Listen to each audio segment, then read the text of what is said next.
All right. Never gets old. No, we are back We after are our back. holiday hiatus. Welcome to Dabi and Costello, the misadventures of two opera singers of dubious sobriety on the Upper West Side of New York. That's Welcome right. to your show, Stephen. Hey, thank you. Welcome to your show, Gideon. We have to just explain. We decided to take last week off in lieu of the holiday. We knew people were going to be busy, and we were kind of busy ourselves. So Yes. it was nice to have a little break, Yes. So what's been going on, man? It feels like it's been forever since I've talked to you. Yeah, it has been a little while since I talked to you. Yeah. I had a birthday. Right. The last show. Happy birthday. Thank you. Thank you. I feel old. It's good. I mean, so I had the same. Do you notice that my voice is particularly resonant today? Have you noticed? Have you been teaching today? No, I had a lesson, my first one in 6 months. Oh, really? Online or in person? Online. It worked out just fine. I mean, I've been with my teachers for so long that, of course, he, at this point, you know how it is when you're with someone for so long, he can just, hear me over the cell phone, and you could make out what's going on. So that was nice. It was good to get back on the horse. I felt like I haven't really missed much of a step, which is really good. It must have been all those sing-alongs that we've had. Yeah, I actually started going back a couple of weeks ago, and just because I have a job coming up. Hopefully, it happens in November, and so I've been going weekly to take lessons. I've been working on my voice every day. I've actually been hitting the gym, which is why I'm not drinking today. I'm having Me neither. at Starbucks. So I've been kind of trying to do like the mature thing, become an adult in this these past few weeks. Yeah, and get off a summer vacation. So I'm all right. It's going. What's new? What's new in the world? Anything we should talk about before we bring on our incredible guest? Yeah. How about your new look? Oh, my porn stash. Is that what you're talking about? Yeah, let's talk about it. What's the meaning? I'm going to explain to you my theory behind the mustache. Okay. Okay. I had one once in my life from a production that I was on, and I was actually in Santa Fe while our guest was doing another production. That's the only time I had a mustache, but I wanted to try it again. And I figured when you're wearing a mask most of the time where no one can see your face, it's the only way to really start to get used to it, right? Because you put the mask on, it covers your face. You don't see the mustache. I take it off at home and I get used to it. I don't have to deal with people like you, saying like, "Oh, so I noticed you're growing a mustache. What's that all about?" Or I don't have to deal with schmucks like you giving me lip. I don't want to deal with it. I wanted to try it. It's my thing. I've got nothing to do right. I think it looks great. I was just curious what the rationale was behind it. I mean, it wasn't an indictment. Yeah, it's like kind of like a cowboy. I don't know why. Yeah, it could be. It could be like a Philly cowboy. Yeah, I guess so. It sounds. Yeah. My niece wasn't terrified of me this time. I wanted to let everybody know as an update. She was normally she's 18 months, about 18 months now. She was terrified of me last time. She's not terrified of me. And she does the greatest thing. Whenever she drops something, she looks at me and goes, "Happens." Like it happens. She goes, "Happens." I guess she heard everyone say that. "Oh, don't worry, it happens." So now she just says, "Happens." Oh, it's funny because my nephew gives me the finger when I talk to him. No shit. Well, how old is he? 5. Okay. Well, maybe when she's 5, she'll give me the finger. Maybe. All right. Should we do any news? Yeah. Or you want to just go right into our guest? Let's go right in. Let's go right into our guest. All right. Let's go right into our guest because we're having some dead air time right now. So Okay. So our guest is, I think, one of the greatest singers out there now, and I don't think there's anybody out there who will disapprove of that. Has had the most amazing career. She's a Grammy Award winner. She premiered new work such as Dead Man Walking. She sang for President Bush's second inauguration. She sang for Ted Kennedy's funeral. I mean, she is at the top of the food chain in the opera world and what most singers aspire to. Anybody you ask, any mezzo-soprano out there, any singer out there, you ask, who do you want to be like? And the answer will always be Susan Graham. So we're very happy to have Susan Graham on our show tonight. Yay. That's a terrific introduction, I have to say. All true, by the way. Well, I told you to make up some good stuff. So thank you for doing that. How are you? So you are in Burbank today. Yes, I'm in beautiful downtown Burbank where I live. So tell us a little bit about that, because you're a singer and you obviously have pollution at the moment. You have well, fires I and. want to just start by saying that from the middle of June to the beginning of September, I was in Santa Fe because I have a home in Santa Fe. So I was in residence there because I was here in Burbank, quarantined for 4 months. And, it's very populated and it's very I've become a bike rider. And so I can ride my bike around, but it's just like there's so many people. It's so densely populated. And I went out to New Mexico for my mother's birthday in June and I stayed. I just sort of stayed. I went up to Santa Fe and thought, there's nobody here. And it's kind of fantastic. And I felt safe and secure and serene, and the mountains and the sky. And I didn't have to talk to anybody but, butterflies and birds and bunnies and coyotes for days on end. It was fantastic. So, and my family and my husband would come out and visit by car, driving from LA to Santa Fe. It's, all in one without stopping at without spending the night at a hotel in Arizona. Wow. Arizona was Well, how long is the drive? They say 11. Oh, that's nothing. I used to do 14-hour drives in one shot. Oh, come on. Wow, well, you're braver than me. I did drive back all in one just last week, in fact, when I came back here. So anyway, so now I'm back in Burbank and there are fires. When I was driving into Southern California, oh, by the way, it was also last Sunday when my dashboard thermometer registered coming through Arizona 122 degrees outside. No, thank you. Thank you, God, for air conditioning in my car. It was, and plus then I had 2 e-bikes on my bike rack in the back of my car, So I was like, if I break down, this is just all going to go horribly, horribly wrong. Thank God I didn't. But then I drive into Southern California. The sky is red. The sun is red. There's smoke everywhere. I'm thinking, what am I doing? I need to turn around and go back. But I'd already driven 11 hours by then. So I was like, no. Are you going to go back? Eventually. Because now, so when the shutdown came, I stopped singing, as we all did. You're right. And I was just like, I went from 100 to 0. And I didn't want to sing, and I felt like I'd been kicked in the gut, and I couldn't catch my breath to make any sound for weeks. I just couldn't make it happen. Didn't want to visit with it. And then slowly got back into it. And then, all those invitations come to sing for this gala and sing for that gala and do this little free. Yeah. Most of it was free. Some of it was not. Hosting things online, which is fun for me, but it also takes some energy to, get it up, get it going. And but I still wasn't singing all that much. And then now it's like 0 to 100 again because I got a job. Oh, I got a job singing. Don't say it too loud because they might cancel it. Yeah. Huh? Don't say it too loud because then they might cancel it. Shh, don't tell Yeah, anybody.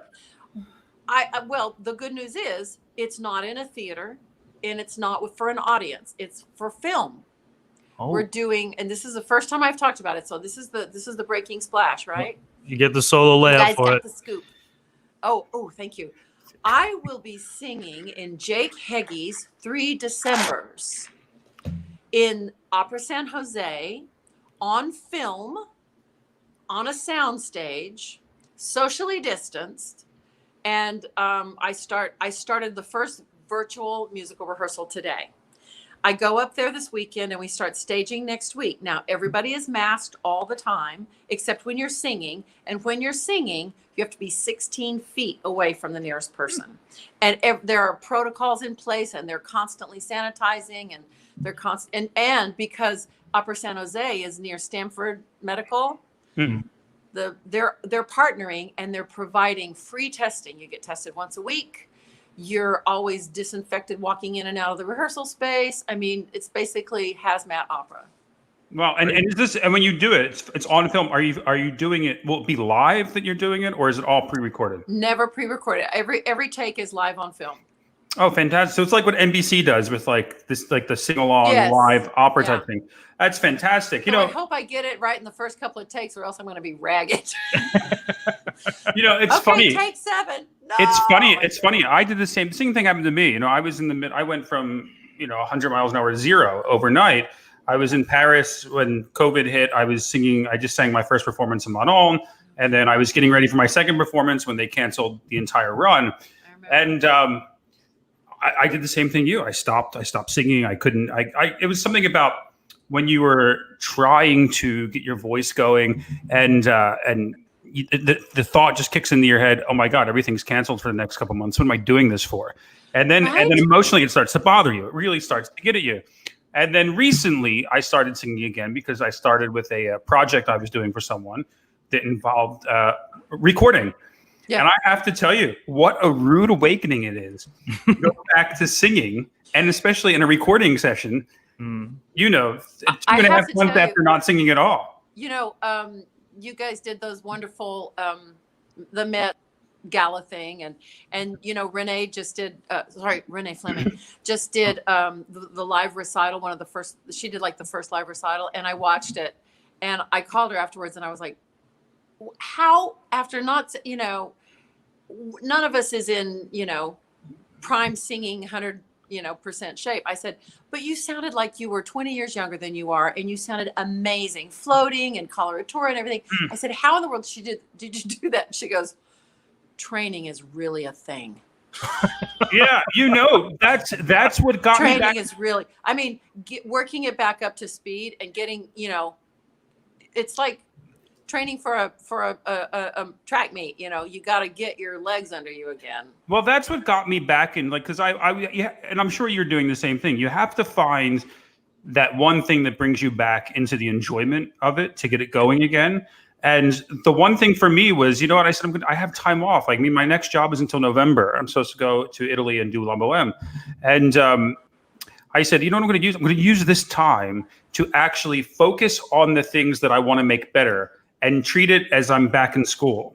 So I'm pretending that I'm going back into school, going back into shape to just go back and just rework everything. And it's been fun. I have to tell you, it's fun to rediscover your voice and rediscover things. Now, that's great. I'm so much older than you are. Yeah, but it's great for a couple of months until we can't, until something else gets canceled, and then it all comes back down. Well, Gideon, I was liking what you said about having a lesson, because I had a lesson this past weekend for the first time in 6 months with Marlena, my voice teacher, Marlena Mollis, on FaceTime. Yeah. And my gosh, she's incredible. She's been teaching for a long time, and she just totally adapted to this whole thing. And she's an old pro at it. She's better at it than I am. All this technology and everything. And it was so much fun. Like you said, when you've been with a teacher for a long, long time, you get like the raised eyebrow, and you know exactly what that means. Yeah. It's like, okay, I know what I did. Yeah. So, how long does it take you? How long do you think it takes you after a break to get your voice back to what it should be? I'm always better after a break, because but to get back in full. Yeah. Yeah. Well, jury's still out. No, but today I've done a lot of singing today, and I did a lot. I've been doing a lot of singing sort of in the past few days, and I feel like I'm in pretty good nick. But the thing is, when you're older than you guys are, it takes a little extra negotiation anyway.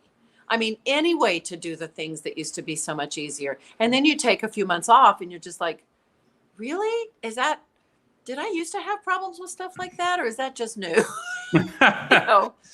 No, I feel that I always feel sluggish after I've taken time off. I feel the hardest part for me is to get my body back connected. Always. And that's the part that I have to just realize, okay, I got to slow it down, and I have to just force it to connect. Like I really have to spend almost 40 minutes before I actually start singing anything to really get.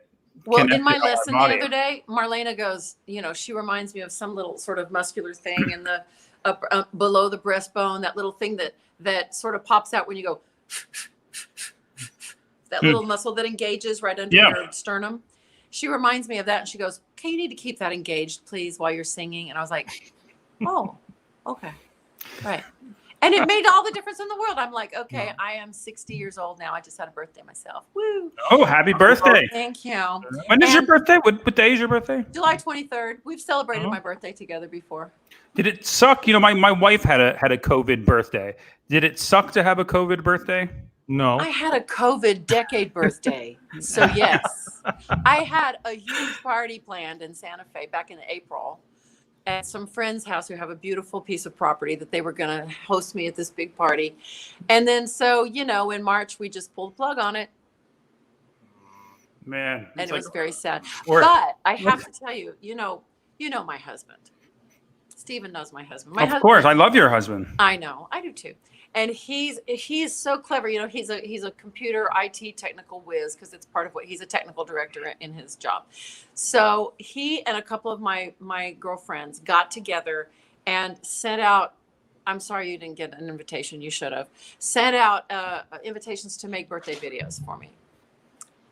And so it became 60 people responded. And it became the birthday party I didn't get to have. So it was like a birthday party. It was fantastic. Oh, virtual birthday. And Clay did such a good job. I mean, he made this whole video that's like Oscar movie quality with musical underlay and transitions. And it was fantastic. That's right. My birthday this year is on the first debate. So, happy birthday. Yeah. So I don't Belinda. know. Sorry, You know, I'm responding to Belinda who says, hi, Susie. So I told Gideon I'm canceling my birthday this year because it's just gonna be one of those days, you know? You can't really celebrate. I started to do that. I tell you, because I was by myself in Santa Fe. Clay was in California. My mother and my sister live in Las Cruces, New Mexico, which is 4 hours south of Santa Fe. And I had planned to maybe go down there. And I was like, I may just go to bed and just not see anybody and pretend it's not happening. And where did y'all go? We're here. We're here. We're just giving you the full street. Oh, I just dear. give you the full floor sometimes. Oh, well. Anyway, somebody, some people that know me very well said, do not do that. Please be around people who love you on this big birthday. It's a big birthday, let me tell you. And so it was a bigly birthday. Yes, says Raymond. It was a bigly birthday. And so I said, okay, all right, I'm in. We're gonna do this. So I drove down to my sister's house and Clay drove in from California and we all had a good time. It was very small. There were 5 of us.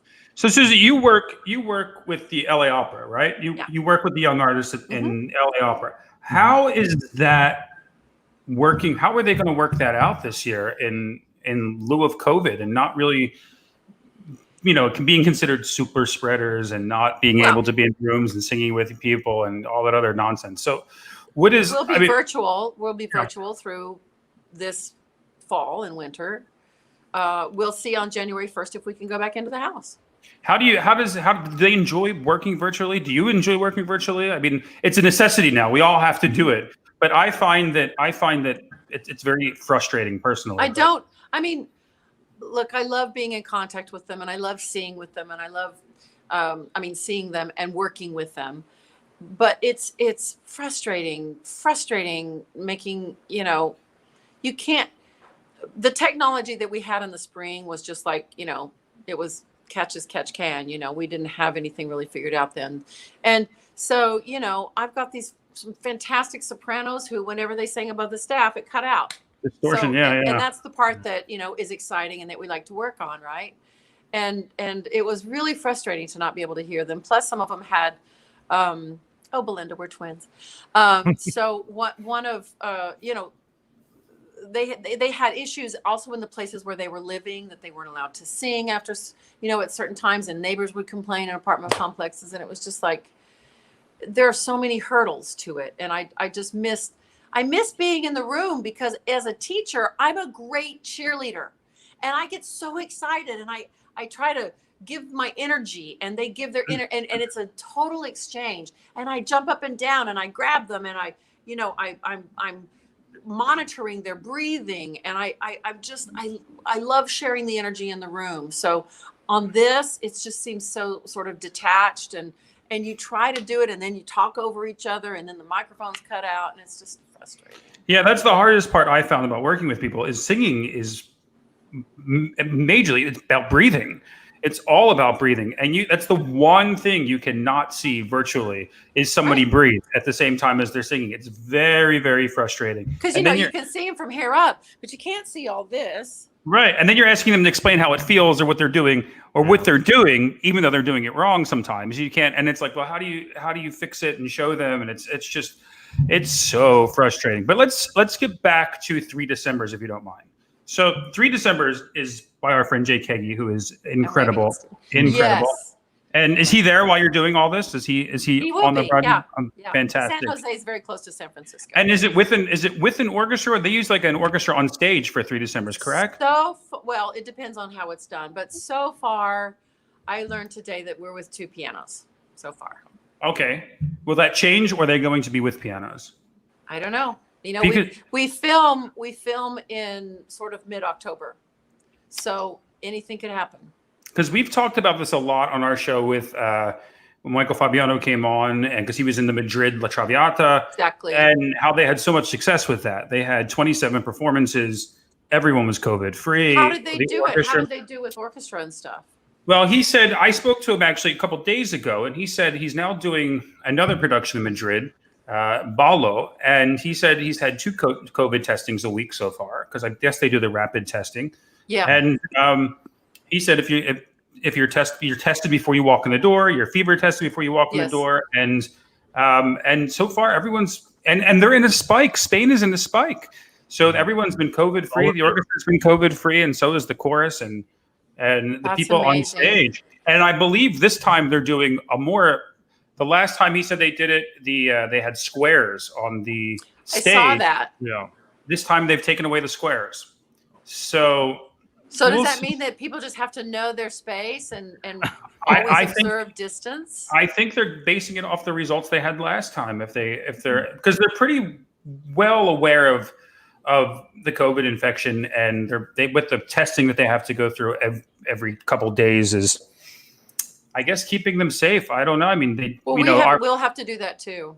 I think rapid testing in the United States is going to be a big thing. And I don't know about you, but how do you feel with Europe opening all these opera houses and America being so behind? Do you think that's going to affect the arts community in the United States for a number of years now, because we've been so shut down for so long, or can we get back on track? I think that once we get back up on the horse, it will be okay. The problem is financially. I mean, but a lot of institutions have had incredible success from their patrons, and people have been very generous and have been understanding that extreme measures are taken to keep these institutions open and to keep them, operating, even to keep the lights on. Now, it was very creepy, I have to tell you, to be in Santa Fe this summer and nothing. I mean, I went up to the ranch several times just to see people or to do some special, they let me on the premises to film things and stuff that I had to do. And that was very nice of them. But to walk on that campus and to go in the parking lot and it's completely empty all the time. Right. I mean, that's always cool. There's always singing around, because all the stages areas are outdoors. Which is always surprising to me because, Santa Fe is completely outdoors. No. Like, that is one place I think if they were open in the fall, they could probably pull some sort of a season together. No? I mean, because everything's outside. The patrons are outside. If they were open in the fall, honey, everybody freeze to death. Well, not too much. I mean, like if they opened in, September, October, they did a small season, they could do it. No? Oh, it's too cold. Mm. Wow. How cold does it get at night then? How cold does it get usually? Well, right now it's already in the 40s. Oh.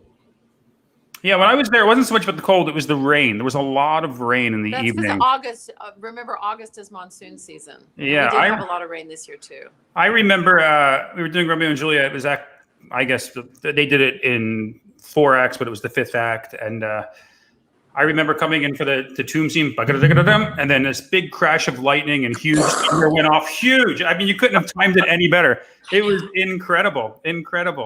Scared the hell out of me. Oh, Bruce Chamel just said we had snow last week. Yes. So. Oh, man. Denver did too. Yeah, it was one of our stories. Yeah, it was the same storm. Yeah. And they had 101 degrees the day before. Yeah. That's insane. That was when it was 122 out here. So Oof. nice. But you know, global warming is fake. So how many more weeks of rehearsals do you have for 3 Decembers? There will be about 3 weeks of staging. This is just sort of musical getting to know you over Zoom right now. 3 weeks every day? Yeah. And then if anyone, I guess, comes down with COVID, they shut down the whole production, I assume. That's what I'm thinking. Oh man, so how does it feel like when you go into work every day? It's like, do you go in and think, is everybody okay? How are we feeling today? I don't know yet. I don't know yet because I'm not there yet. You know, when I get up to San Jose next weekend, I have to get tested, and my test has to come back negative before I can go in the space. But do they give you the rapid testing, or do you have to do the 5-day wait? It's like a 1 or 2 day wait. Oh my God. Oh man. So by the time you realize you have it, it's too late. Wow. Hopefully not. Right. But I got a test. Clay and I got tested this week in Pasadena, a drive-up thing where they give it to you and you do yourself. Right. Yeah. Sure. And everyone complains that the stick is too long and that it goes too far in your nose. And I'm like, come on now. We have cameras down our throats all the time. Yeah. I know, that's what I've said. But they say that it's a different kind of pokey pain. Yeah. It's probably just annoying. But I haven't had one of the ones that goes clear up into your brain yet. I just had, it was like a Zicam swab, Yeah. That's what this one felt like. How has this been for Clay also? Is he currently not working as well? I mean, because he's a technical director for giant marketing events and convention centers. So when this all hit, he was supposed to be in New York at the Javits Center doing the New York Auto Show. Correct. As you know. Correct. Yeah. And so obviously that was shut down because 10,000 people a day through the Javits Center wasn't going to happen. So they were all sidelined, and it's a complicated story about how his small company was bought by a bigger company, and then the bigger company just laid everybody off. Oh. So we lost our insurance. Oh God, no. So we managed to get some back, but it was dodgy there because the kids are on our insurance too. Oh, you mean you're not able to collect that AGMA insurance? Gosh, no. I wonder why. Yeah. It's so good. It's so good. It's so perfect. Yeah, we're lucky. We're fortunate. My wife still has her insurance. I'm on my wife's plan. She's with the ortho. I mean, she has her insurance. She has no salary, but she has insurance, so that's okay. Gideon, what about you? What do you do as a singer for insurance wise? Do you pay for your own? Well, actually, because I'm still technically affiliated with Susan's alma mater as well, Manhattan School of Music. I have health insurance through them, so What? I've been doing that. Yeah, How do you get health insurance through school? because technically I'm still finishing up my doctorate, so that's a drinking game we had. Doctorate and get insurance? Yes. Why did you? Yeah. But they won't let you. But I broke the system. They won't let you be in the opera the first year. Is that okay? Now, I was actually going to ask you about this because as I was a master's student back then, some 15 years ago more, you were one of the names that we always talked about going through Manhattan School of Music. And it was sort of one of the fabled, when Susan Graham was here, blah, blah, blah, blah. So what I want to know is right here on the record, how did you do in that opera department? Did you get good roles? Were they nice to you? How did it go? I mean, it was a totally different department, but I'm just curious. Yeah, it was a different universe then. I'll tell you, I came to school after I'd gotten a master's at Texas Tech.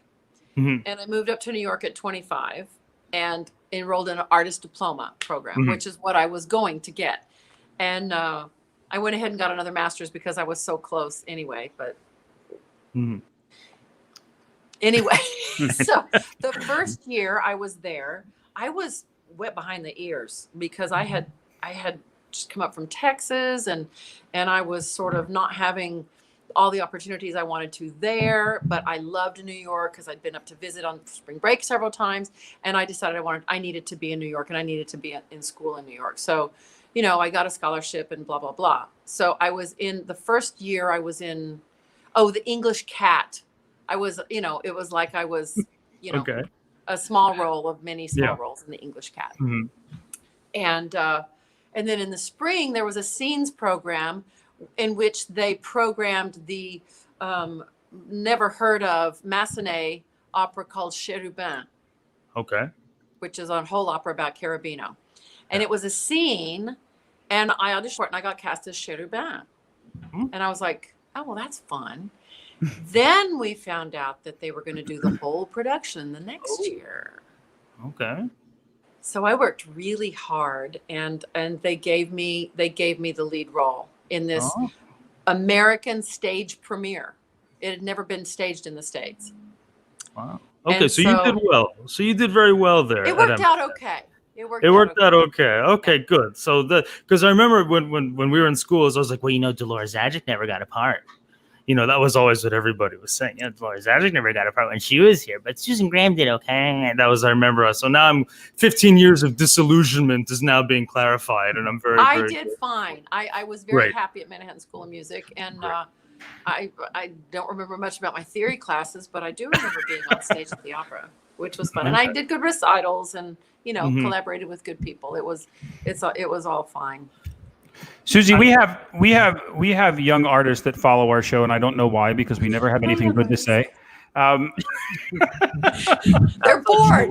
We're very encouraging of young Yeah. artists. What is the one thing you can say to them now? If you had them all sitting in front of you, what's the one thing you would say to them to get through this period? To get through this, thank you. The pressure of the solo screen. Yeah. To get through this period, or to be great artists. How about both? To get through this period, do what Steven's doing. Go back and work your technique, work your rep. This is the time when you can try out rep, you can try out Schubert songs, you can, as I always tell them, yes, your audition package is important, but how you sing is more important than your audition package. And to me, it's all about the voice, and it's all about singing. I'm not that interested in what kind of aria package you put together. Just sing what shows you off, and sing what, makes you feel good. So I want to. I'm sorry. Sorry, but No, finish. my follow up to that is, Stephen, why does it look like you're suddenly in the dark? I know. Go ahead. Keep going. Fix your light, please. I had to plug it in. You're gonna have my husband, the lighting director, on your back. It wouldn't reach. We'll remove him from the stream if it's a problem. Please do. Remove me from now and keep going. But in terms of artistry, and anybody who's ever studied with me will attest to this. You don't have to sing loud all the time. Learn to sing softly. Learn to sing softly and expressively, with full resonance, with full breath support, not faking it, not marking it, but soft is a color. Soft is a primary color. And furthermore, speaking of primary colors, and this is another one of my soapboxes, I want all of your vowels, no matter what language you're singing in, to be vowels of primary colors. Don't schmeiss them, don't swallow them, give me good pure vowels. And consonants too, please. Do I ask so much? I had a question with respect. You mentioned recitals. I was waiting for Stephen to actually describe you as how I would actually describe you, as pandering as it may be, as really sort of the mezzo of our generation. And oh dear. And one of the things about that is your emphasis on recital. And in particular, what I wanted to ask you about was this album here that was virtually memorized by every female singer in my undergrad and in my master's. No one had ever heard about, with respect to the composer, about Ronaldo on before you sort of elevated this, and now you find it on a myriad of recitals. Could you guide me through that project? Because this album, I heard it, millions of times, and It's kind of a big deal. No one had ever really done this rep before, and it's very beautiful and it's very catchy, and everyone seems to really enjoy it. And you kind of spearheaded it forward. Oh, thank you so much for saying that. That record has always been very, very, very special and close to my heart. And I've had a lot of really lovely sort of testimonials from singers saying Here you go. Here's our comment. See what I mean? It inspired lots of young singers when they were in college, and lots of people have programmed those songs, like you say, because of that recording. I'll tell you what happened. I was preparing a recital with Roger Vignoles, who is the pianist on that recording. And we were going to do a recital somewhere, and I was in London, and I went to his house to rehearse. And we were just getting to know each other. And so I was in his townhouse. He has one of those tall 4-story townhouses where the music room is on the bottom and the library's on the top. Planning, man. Anyway, so I sang a couple of songs with him, and he said, hold, please, hold for 1 minute. And he disappeared up the steps, and he came back down with armloads of Ronaldo Hahn music. And he just heard it in my voice. Because of the way I was singing French or something. I think we were working on some Debussy or something. Anyway, he puts this song down in front of me. And I'm a pretty good sight reader because I can play the piano. And I sang through it, and I sort of fell in love with each one more than the last, because like you say, they're catchy. There's a little twist, a little melodic, harmonic, or rhythmic twist in every single song. And I just sort of fell in love with them. So we decided that was something we were just going to keep on the back burner, but continue thinking about. Well, of course, in my sort of OCD way, I ordered all the music and I traveled the world with it. It was always in my suitcase. I think there were 2 or 3 volumes, and they're easy enough to play that I could just sit down and play them and sing them. And that's what I would do when I got home from a grueling opera rehearsal. My detox was to sit down and play and sing Ronaldo Hahn songs. And I was so in love with them that when I finally got an opportunity to record them, it was like mother's milk to me. I mean, it was just like, I got to share the stuff that I loved so much that I'd been traveling with. And it was my mana, it was, I think maybe that some of that comes out in the recording. I don't know. I just loved it so much. It wasn't one of those things where somebody sticks something in front of you and says, here, record this. And you're kind of like, I don't really connect with this music. It was just the opposite, just the opposite. And so thank you for bringing it up. You're one of the few people that are very successful in onstage opera performances as well as recitals. How do you schedule recitals into your season? Do you schedule them? Can you do them in between performances of operas? Do you need to take a couple weeks off after a production? I can't do 2 things at once. I can't mentally do 2 things at once. Me neither. So I have to, in fact, in the early days when I was doing these big recital tours all over the world, I'd do 10 recitals of a new program, and then the 11th would be Carnegie Hall. And that could work very well because it gets into your bloodstream and into your DNA. But then you got to allow enough time so that you're not sounding like the 11th performance in a row at Carnegie Hall, which I did have to fight with a couple of times. But I would always just schedule a block for recitals because it took so much mental energy and vocal energy because it's a totally different type of storytelling. Yeah. Wow. You have to get those intimate colors and talk about singing soft. I mean, my goal in recitals, whenever the opportunity presents itself, is to sing so softly that I see, 2,000 people go, what? You did that. I remember New Year's Eve going to see you at the New York Phil, and you sang La Vie en Rose. Oh, yeah. And you did that. You sang at one point so soft. It was so gorgeous. And I watched everybody just readjust their time. It was the most gorgeous thing I have ever heard. And I think it was the greatest way to bring in the new year. And you're an expert at doing that. It's incredible. Well, I think it increases the intimacy of the situation. And that's what's so great about recitals is that it is a real intimacy between the stage and the audience. Because I want everybody to feel like I'm just singing for them, that I'm looking right at you and singing just to you, you know, and that letting away also, if you sing softly and you do it right, all the artifice drops away. Mm. And it's like a straight line from my heart to yours, you know, Mm. with any luck at all. Yeah, if it's working right. Susan, you mentioned in an interview recently that you don't really care much for social media. You say, I don't like to be friends with people. What was your quote? Something like, I don't like to be friends with people I don't know. Honey, You that said, "They weren't interview really my was 10 years ago. Okay. Was it 10 years ago? Okay. So I guess maybe I should check the I dates know of which those interview things. you're talking about. We got to fire that person. No, Oh, I man, I think it guess. was Susan Graham does not want to be your friend, I think was the tagline. No, it wasn't like that. That shows you my show prep. So I'm not a real journalism. But okay, do you still feel that way? Do you still feel that way about social media with respect to opera because of the push towards it? Well, things have changed. Mm-hmm.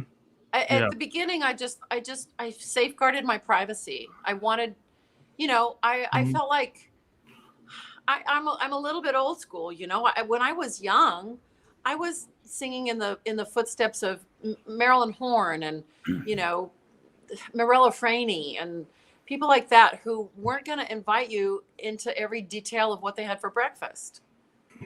It's true. It's not how I was. It's not how I was raised operatically. Do you know what I mean? No, it's true. You know, yeah, go ahead. Sorry. No, I was just going to say that I wanted. Also, I grew up in a era, and I was managed at the beginning of my career. Everything was about how you delivered your art. It was about how I got up on stage and sang, or how I portrayed that character, or what I did on that in the recording studio, or what I did on that, you know, concert stage. It wasn't about how quirky I can show you my new tennis shoes, or how sassy I can be. It wasn't about that. It was about, God, does my art touch people? Yeah. And so when people started using social media in order to get people to come into the concert hall and hear their performances, I kind of turned off, because I thought, if I have to go and do a Twitter blast and tell everybody to quickly buy tickets for my recital this weekend, apparently I'm not doing my job well enough. Because if they were that, if I'm worth buying tickets for, I will have already proven that in my singing. Right. There's no mystery to people. There's no mystery to people anymore with social media.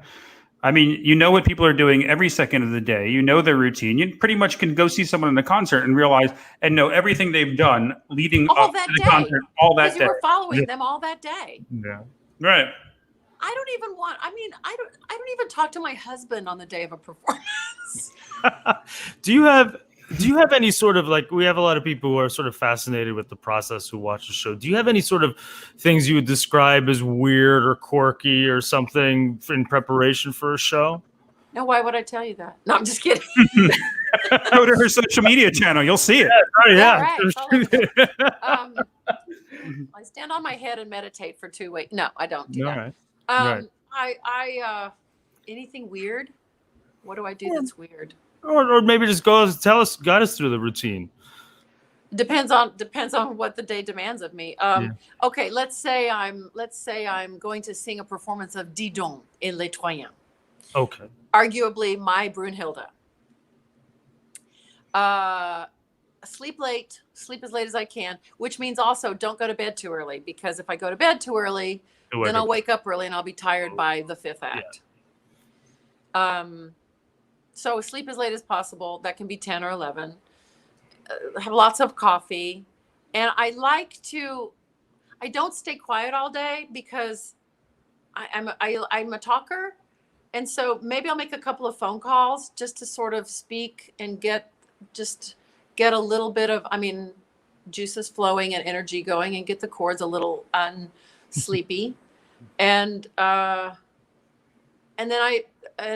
I start eating lightly, scrambled eggs usually, because I sure don't want to get on stage and go be like that. I can't do that, because singing for me is such an abdominal sport that I don't want to get a bunch of, drink a lot of water as much as I can. And if it's a show that I'm particularly daunted by, or a role that I'm daunted by, sometimes if I'm feeling a little bit under or whatever, or insecure, I'll go and have a little warm up voice lesson with my teacher, just warm up with her on the way to the theater, which is fun. It's very boring. It's all very boring. No, not for Instagram people. Just put it on. No, it's very exciting. Yeah, these are my In fact, I've been asked during performances, as I'm sure y'all have, and you've done it, hate it, to do, we want you during your performance of, Rose and Cavalier, we'd like you to do the Instagram takeover. I'm like, no, I'm busy. Yeah, I got other things to think about. Yeah, I personally can't do that. I find it very distracting. But if you want, you can take pictures of the dress rehearsal and then post them as the show pictures. But I can't. Yep. I can't even do that in a dress rehearsal. No, No. I'm just as, it requires the same kind of mental energy in a dress rehearsal. I can't. Like I told you, I can't do two things at once. I can't. I'm the person who can't even read a magazine in my dressing room when I'm not on stage. I can't even focus on reading an article. I can I can chat with people out in the artist area and go and, bug people in their dressing rooms. I can do that, but I can't study another score. That's not entirely true. If I've had another thing coming up on the tail of this one, I can spend time in the room doing my score, but it also, I just don't want to mess it up. Stephen, I've built, Gideon, I don't know you very well, but Stephen, I've built a career on terror. I'm just so afraid that, something terrible is going to happen, that I try to prepare myself for it not to happen. Yeah, in the best way that I can. I understand that. I had this. So a long time ago, I was doing Elysir in Michigan Opera Theater with David DeCara, late David DeCara. And I remember something happened. I don't know if the guy dropped out in the second cast or he was sick or whatever. So David says, I know this is a hard ask, but can you sing? We opened on a Friday night. And he said, can you sing the Saturday night performance also? And I'm like, well, I think if I go home after the show and get enough rest, I don't like to do it, but I like David DeCara. He's a very nice man. It was Elysir, a role that I like to sing. I was like, yeah, no problem, I'll do it. And I remember my routine is the thing. I'll always study in the afternoon the role that night just to go over some last minute things. Yes. So you don't have any last minute, like when you get on stage, like brain farts. Right. Did that on Friday night. We opened on Friday night. Very successful opening show. Second night, Saturday night, I kind of like, you know what? I did the show last night. I'm just going to rest all day today because I'm thinking about fatigue. I'm going to rest. I don't need to study. I did it last night. And Elysir, you walk out. The first thing you sing is Quanto bello, quanto è cara. I got that far and I forgot the rest of the aria. Oh, no. I've sung the aria millions of times, and that particular day, because I didn't do my routine, I forgot the aria. Wow. I hear you. I've been there. Yeah. You know what? The stupidest thing I did in terms of saying yes, it wasn't stupid, but kind of. I was singing Così at the Met, and we had like a Tuesday dress. No, wait. We had a Monday dress, a Wednesday open, a show on Friday. It's Così. There's a million performances. No, Monday, Wednesday, Saturday. Had a Saturday afternoon matinee was the second performance. That week, the person who was singing Les Nuits d'été with the New York Philharmonic and Colin Davis, the late Sir Colin Davis, canceled. So they asked if I would sing Nuit d'été on Saturday night. And that meant that during final dress rehearsal of Così, opening night, and a Saturday matinee, I had to fit in rehearsals of Les Nuits d'été with the New York Philharmonic. Oof. And then that also meant that Saturday I did a matinee of Così fan tutte, and that night I sang Les Nuits d'été on stage. I remember I was singing with Carol Vaness. She was Fiordalici. And she said, you're going to need some extra help. So she gave me this, before you get excited, it was a homeopathic sort of pineapple kind of energy, kind of shrinks swelling and makes everything hunky-dory and gives you energy. So she gave me one of those. And I remember halfway through the fourth song when I was supposed to be floating high F sharps, I was thinking, this was really dumb. It was a very bad idea. Yeah. But I got through We should get Carol on our show, Stephen. We should get Carol on our show next. Yeah. You should have had me and Carol on your show together. Oh, will you come back? We would have gotten nothing accomplished. Yeah. I don't want to steal her spotlight. She's got a lot. Anyway, yeah, we think that we're superhuman sometimes, but see, it goes wrong when I try to do too much at once. So yeah, it sucks. I have to slot all the time, and you know, I also always scheduled vacation time. What do you think of this question here, Susan, from John? He says, how do you feel about live interviews during HD broadcasts? I would find it distracting. It's weird. It's weird. And every time I see one that I've done, I mean, hosting, no, that's fine. But whenever I see an interview that I've done, I'm like, you are not even there. You are not even present in this interview. You're just thinking about getting on stage and trying not to screw. Right. You're thinking about, oh my God, I got to get to my dressing room. I got to vocalize again. I got to do this. I got to do that. I got to do this. That's why whenever I'm hosting those things and I'm interviewing people, I always kind of feel like, okay, well, I'm sorry, but I have to ask you these questions now. I mean, I love hosting those deals. They're so much fun for me. But I always wonder why they don't always say like, hey, can we ask you a few questions as you walk back to your dressing room, as opposed to like, just wait here. We're going to interview you. Just came. There was one that I thought was hilarious. I think it was a Renee interview, and it was Il Tritico with the Met, and Jimmy was conducting, and he comes off, and I think it was right after Suor Angelica, and he's like sweating, and she gets him right as he's coming off the podium, and he was so not focused, and all he kept saying to her was, "Boy, you're beautiful. Boy, you're beautiful." And you could see he was just not there. He was still on the podium. Like it was just like. I can't believe he agreed to do that, because he's very, he was so protective of. Yeah. Gideon, should we do some news? Can you want? Yeah, we have. Do you have time to do some news with us? Sure. Because is this our segment of Do We Give a Shit? Should we go into that? Good. I like that. Yeah. So we'll talk about whether or not we give a shit. So I think we can all say that we're going to give a shit about this story, and that is that the great Edita Gruberova has announced her retirement. 74. Man, talk about a voice of a generation. This thing. Oh, this was a cannon. Here's what I say. Edita Gruberova. Why did she keep doing it for so long? Yes, she's great, but good Lord. If I'm singing at 74, would you please get the hook? Not even that, but she kept singing these hard fucking roles. I know. Into her career, and she just do it. I watched her. I guess it was but she's 74, so she's probably in her late 60s when I saw her do Norma in Salzburg. Yes. And it was like, it was great, but like, why the hell do you want to do that?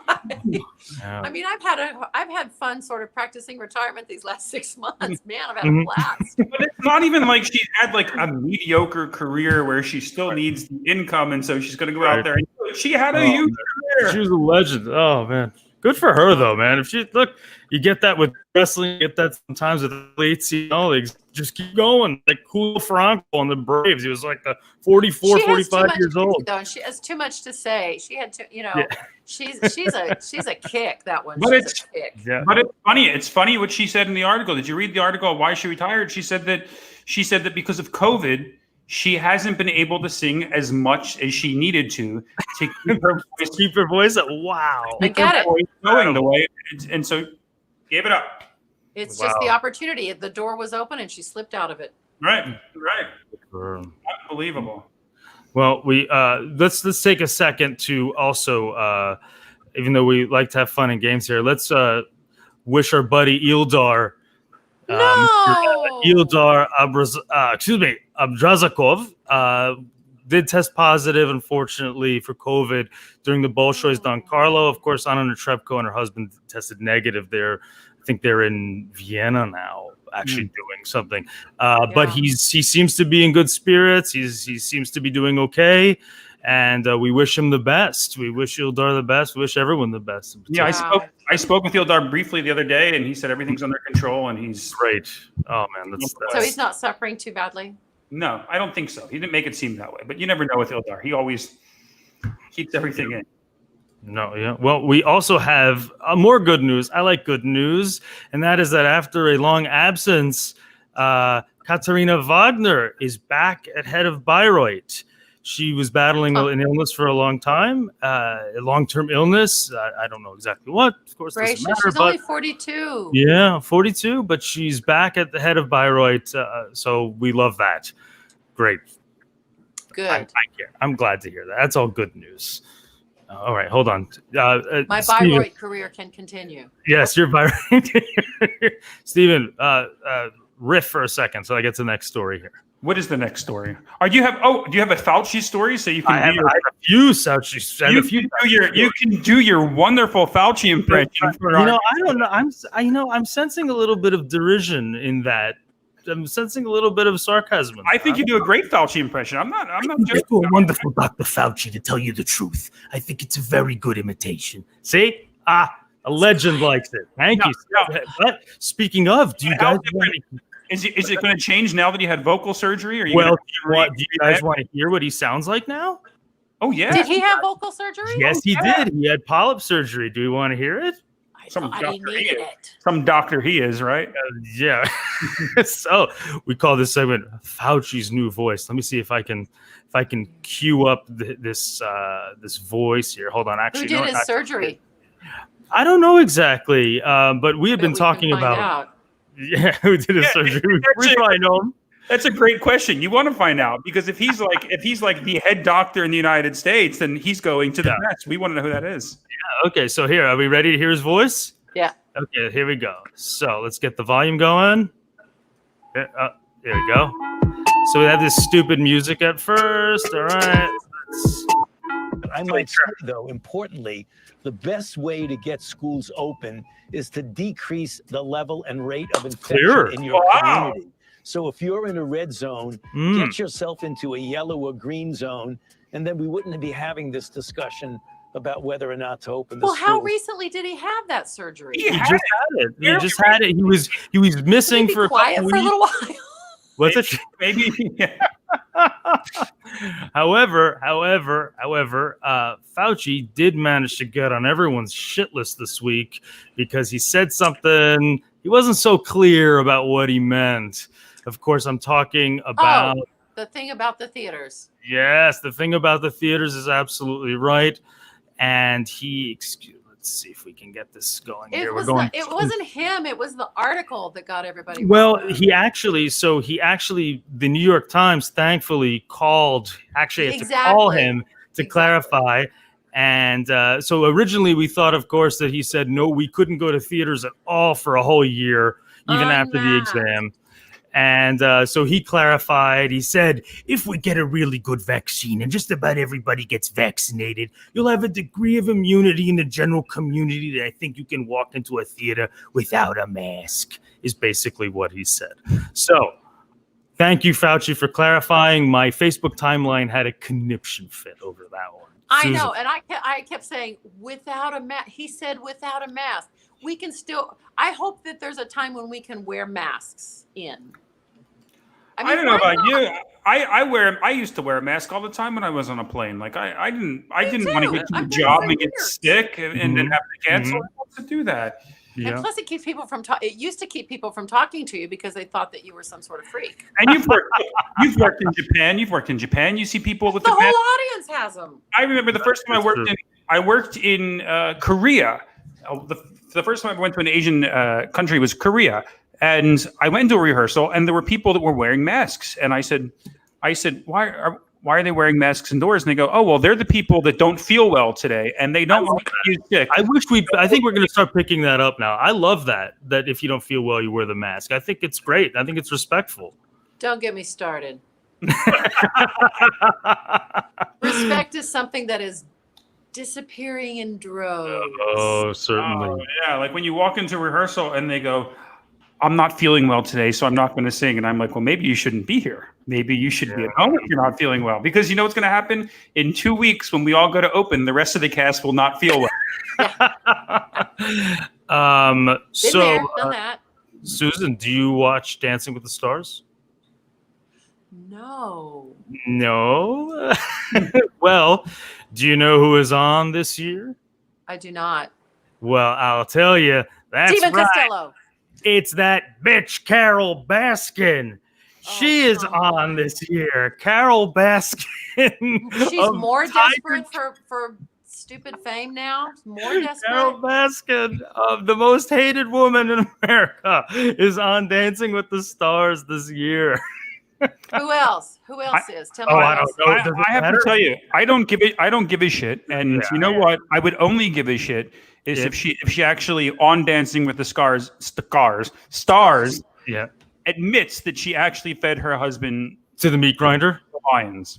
Oh, yeah. Didn't I read somewhere that they found his remains or something? I've never watched. Yes, one in the episode of that grinder. show. In the It's meat just grinder, that I think. Oh, in the meat grinder. Yeah.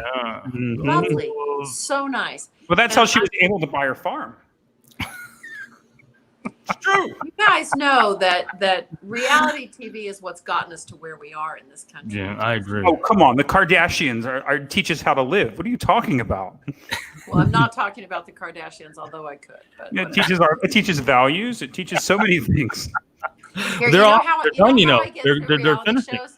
I'm going to show you what's behind my head. Do you see those two bottles? Yes. Yes. Are they Magnum size? Wait for it.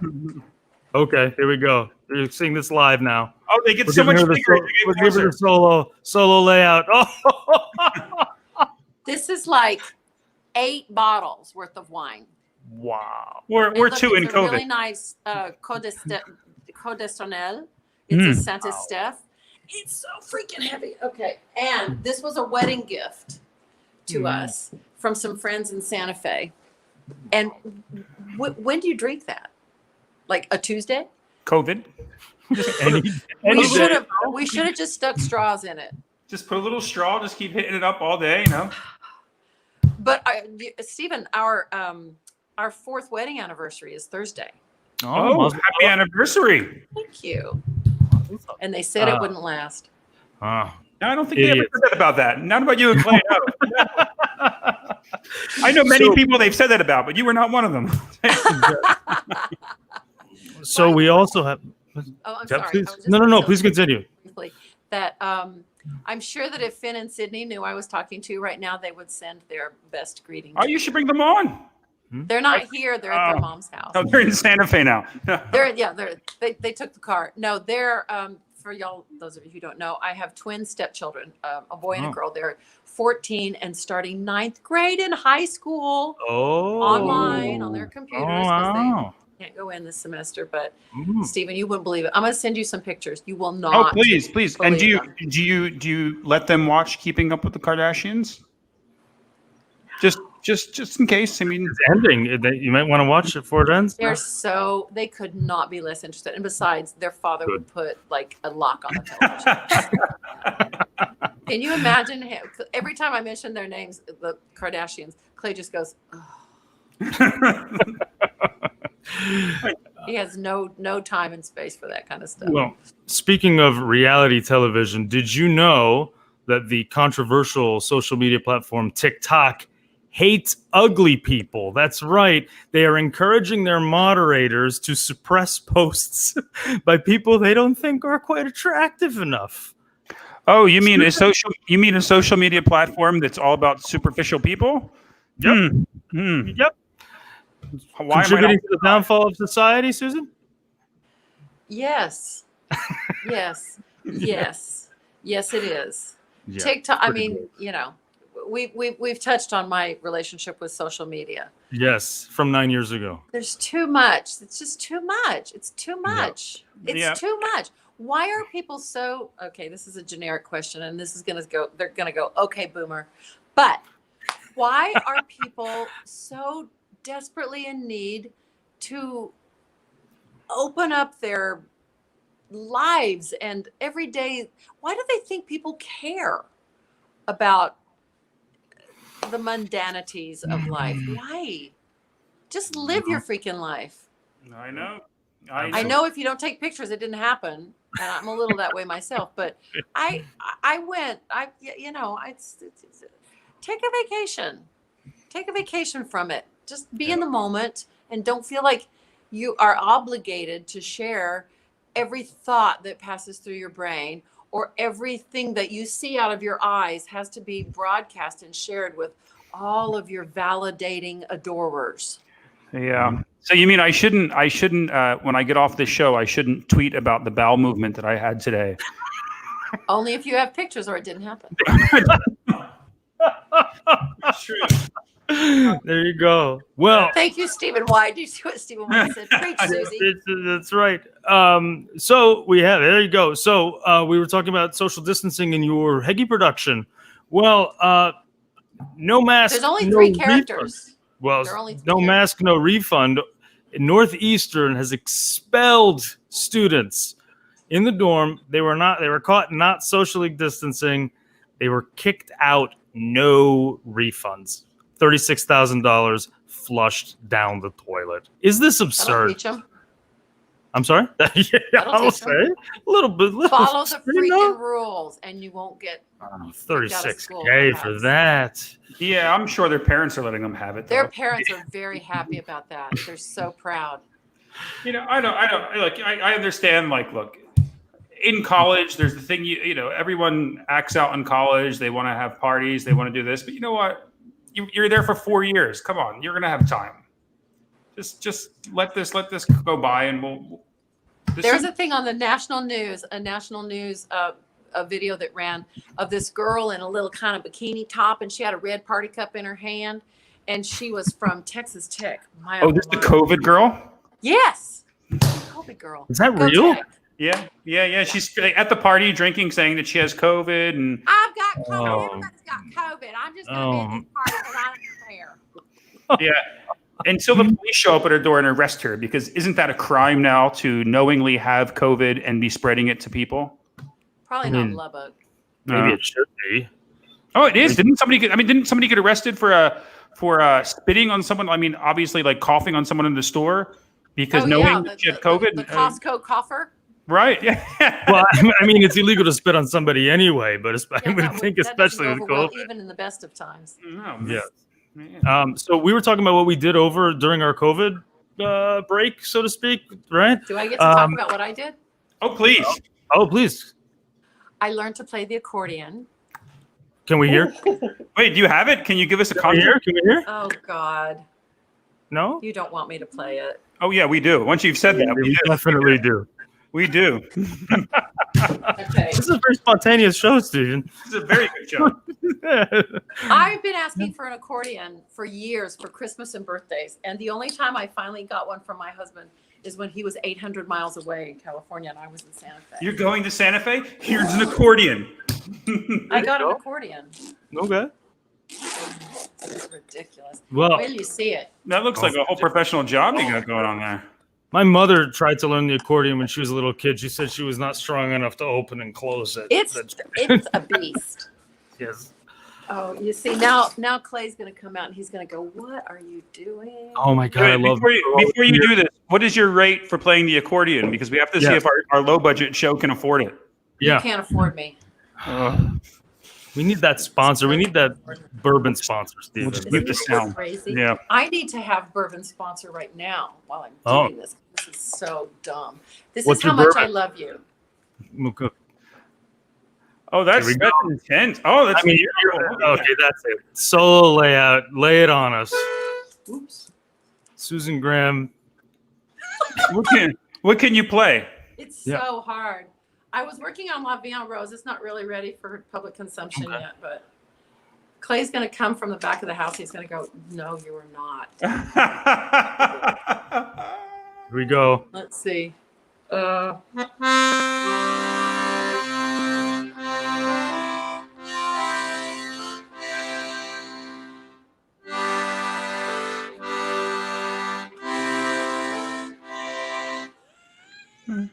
Oh my God! You can actually play the accordion. That just made my week. Are you kidding me? This stuff is this part is easy because I play the piano, but this part is all chords. Those are just chord buttons.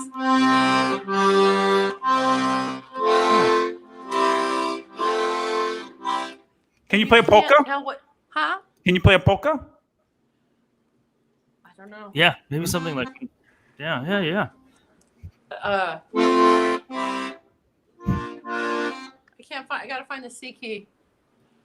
There's only one that has a dent in it, so that's how you know where you are. Oh, The rest really? of them feel exactly the same.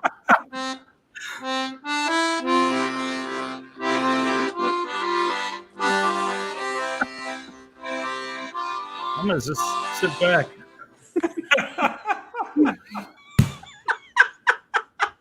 Wow. This is like the drunkest show we've done with no alcohol. It's great. I know.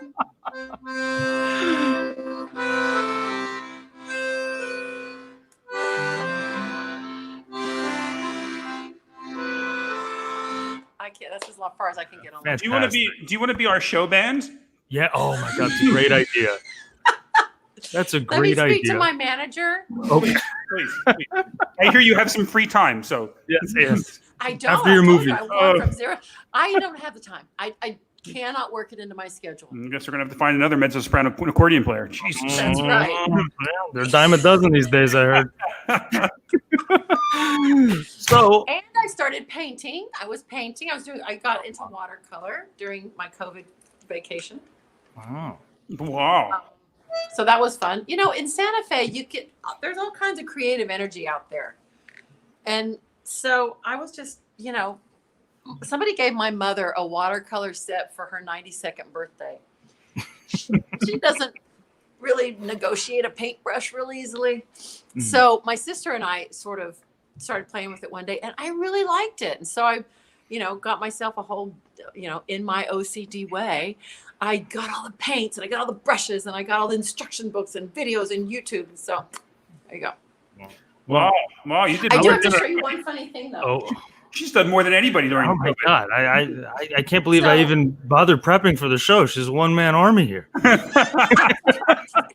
My reputation should precede me. You guys should It know certainly does. So As advertised. So when my birthday came around in July, and Clay was soliciting these videos from my friends, Renee sent her video and she sent a message and she said, well, I want to get Susie a really nice, 60th birthday present. So I'd like a really nice bottle of wine or something. And Clay's like, wine we got. $2 million. and he goes, but I did just get her an accordion. So a week later in the mail comes this giant package from Amazon.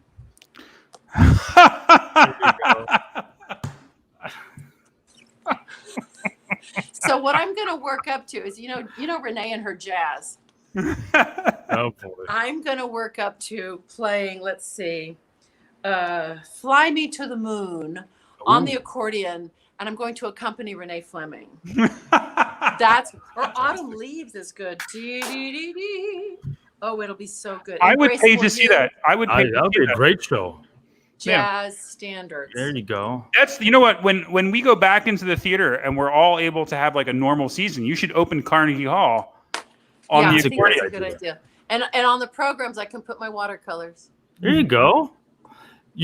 I was building this up because, I don't know how much Stephen and I did. We started this show, which has a very nice following. Thank you That's for everyone very for good. watching. That takes a lot of However, the next story I was going to show us is that Mr. Barenboim decided to record all 32 Beethoven sonatas again. This is his fourth recording of all 32 Beethoven piano sonatas. But I think, Susie, you got him beat. Can he play the I got to accordion? do Beethoven transcriptions on the accordion. That's what I got to do. I think you got him beat. I was impressed with that, but that's not. I mean, that's not I learned a new instrument. right. Okay. Yeah, I'm still working on my old one. Shit. Yeah, me too. Aren't we all? Oh boy. Yeah, all right. COVID. I feel like a complete loser now during COVID. I mean, I went back to the gym, but that was like maybe a couple weeks ago. That was about it. That's about it. Well, the hills up in the hills in Santa Fe. It's at 7,000 feet elevation. So I took my bike out there, and I will cop to the fact that my bike is an e-bike, so it's got a little battery power that helps you pedal up the hills a little bit easier. But that became my total obsession when I wasn't playing the accordion or watercolor painting. I have to tell you, I just pictured you sitting on a porch in Santa Fe with your accordion, eating a piece of straw. I don't know why, but it just came into my head. I'm glad that you can conjure that image of me. It's really good. Oh my God, you should totally do this with the young artists. Be like, you know what? No, you don't need a pianist. I'm going to play. Yeah, I got it. Start doing some, Which aria will you be doing today? But it's actually, breathe like the accordion. Yeah, very good point. Yeah. Oh, it's terrible. I'm a terrible, terrible. My sister's, when she first heard me play this, she said, "You haven't been this bad at anything new in a long time." But don't worry. Don't worry. If you go by the extreme media, you have 4 to 5 years before we can all go back into theaters. Yes. And, so you have plenty of time to learn the accordion and prepare for your recital. I can perfect it.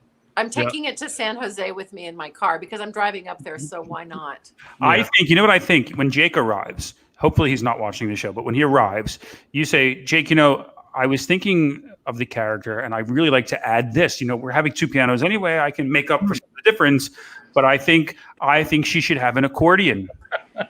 Do you know the story of this opera at all? My character is a Broadway singing star. Perfect. A Broadway actress singing star. And so I think that, and there is she gives a performance of the song in the show. She gets nominated for a Tony. So I think that the kicker for the Tony Award nomination would be that she probably sang this ballad whilst accompanying herself on the accordion. The worst part is anybody else would go nuts. Jake is such a nice guy that he would probably look at you and go, it's if you want to try it, we can see how it looks. But no, I've floated ideas by Jake before. This is what he usually goes. Okay. Okay. Yeah. Let's talk about that. Yeah. Great. One of the reasons I said yes to this project, and I'll tell you, I was tempted to say no because I was so in my cocoon. And I thought I only said yes like 3.5 weeks ago. I had to learn this whole role, which for me these days is not as easy as it used to be to like cram a role in really fast. But I worked with Bob Tweeten. Bob Tweeten was helping me learn it. Really? And I was real tempted to not say yes because I thought I can't come out of my quasi-retirement fog, COVID fog enough to, but I said yes. And do you know why? Because I needed to get my mojo back. I needed to make myself get my mojo back. Absolutely.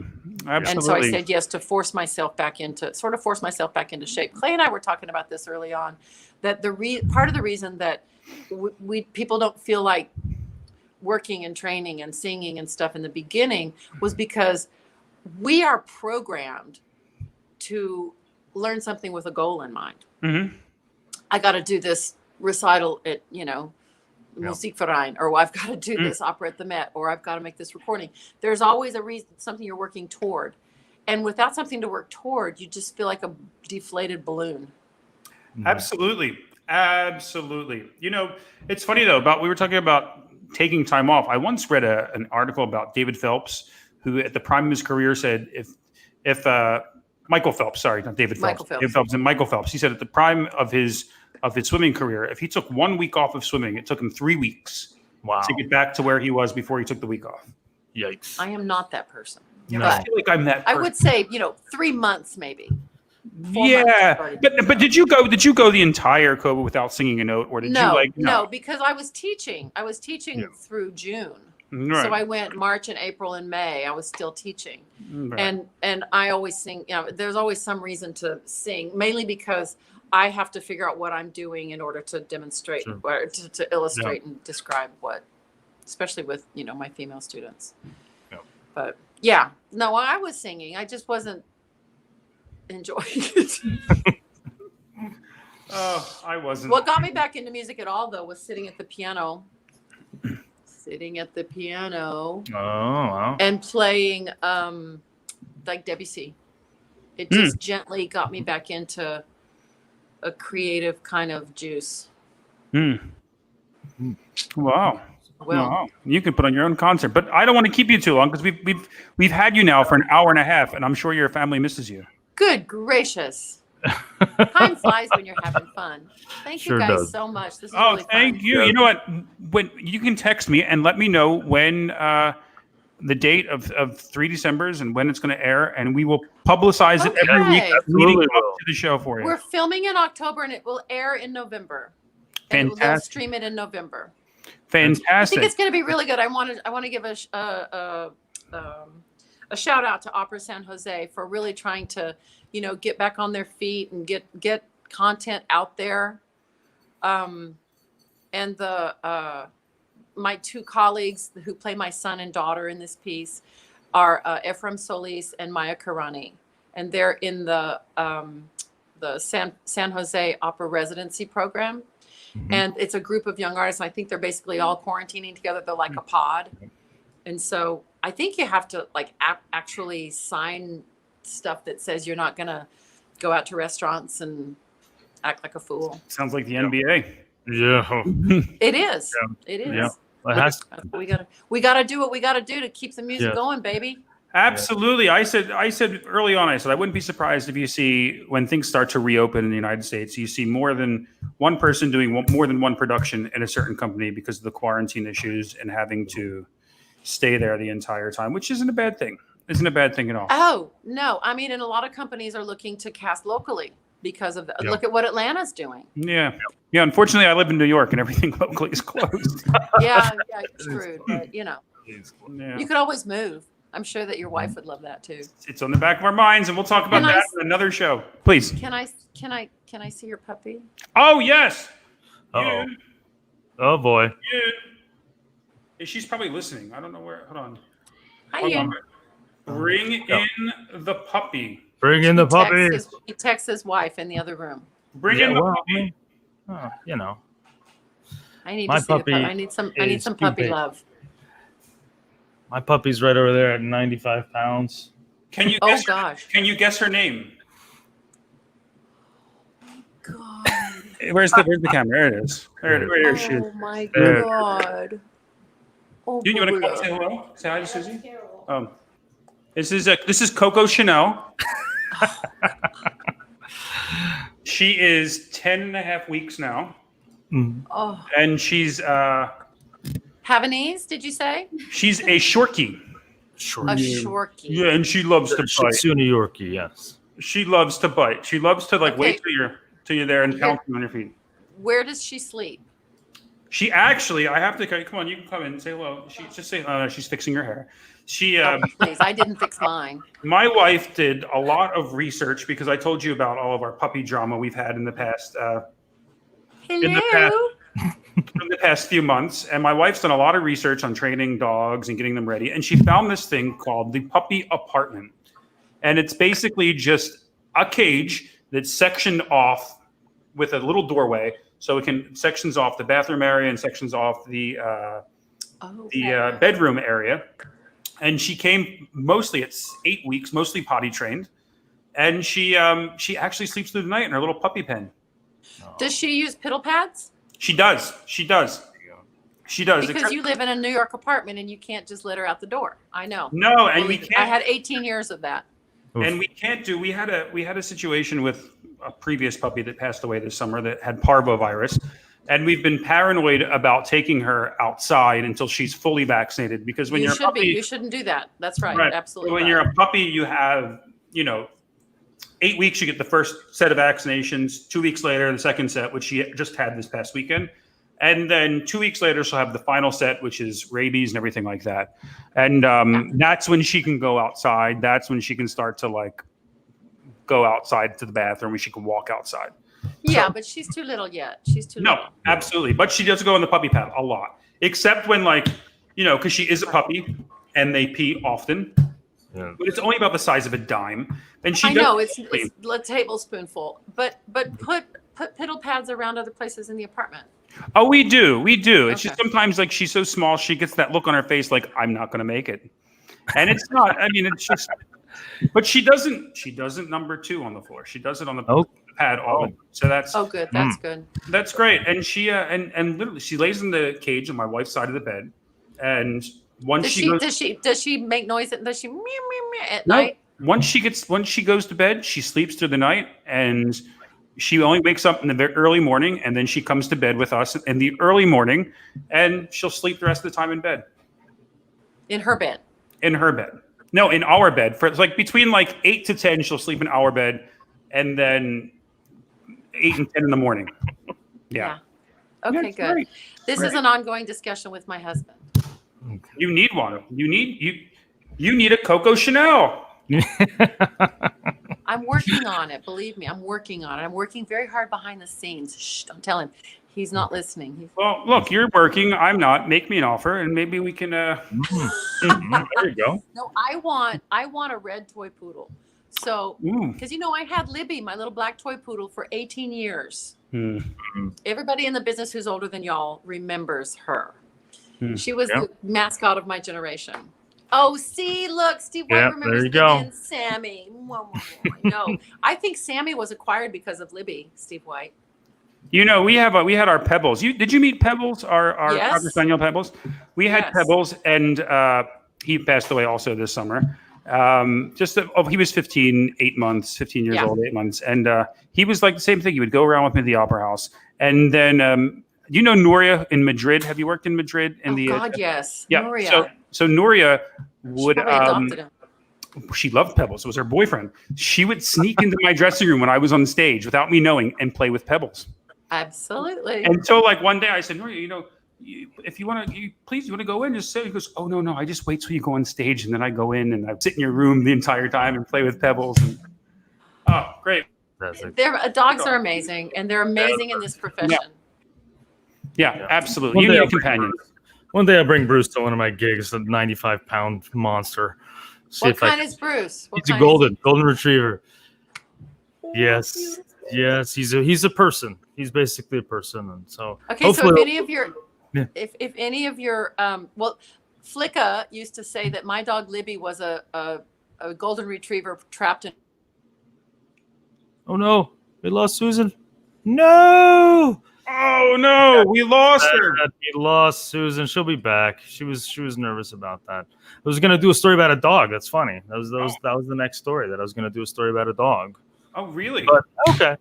Yeah, hopefully she'll come back. And if she doesn't come back, then we can see if she comes back. She may just we'll see if she comes back. Let me see if there's a story in the meantime until she comes back. Let me see. Maybe she'll come back on here a second. This is like the super extravaganza show today. I know this is like extra.